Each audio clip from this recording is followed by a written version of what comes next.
Pronaći rodnu kuću Luke Modrića nije jednostavan podvig. Stara ruševina podno Velebita ničim ne odaje da je ovdje odrastao jedan od najboljih svjetskih nogometaša.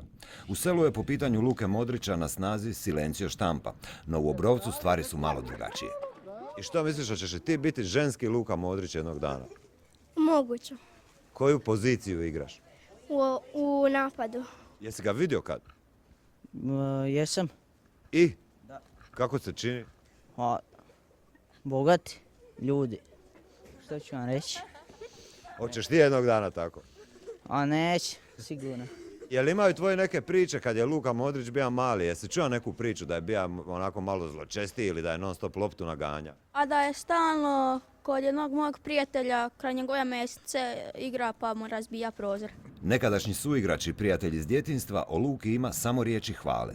Upravo me to kod Luke fascinira zato što znajući ga kad je igrao za Inter Zaprešić i sad kad igra za Real Madrid on je uvijek ostao isti.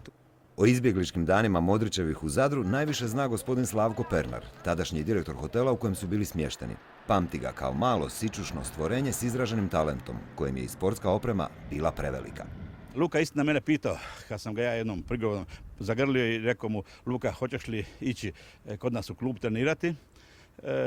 Ja nemam, moj tata nema novac, zapravo mi smo progonici, da bi mogli plaćati članarinu koja se u to vrijeme plaćala redovno.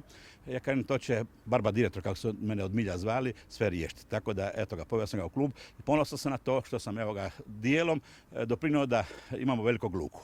Tko zna, možda jednog dana na ovom istom starom obrovačkom igralištu stasa jedan novi Modrić. Ako ništa, Luka im je svojim primjerom pokazao kako se upornost definitivno isplati.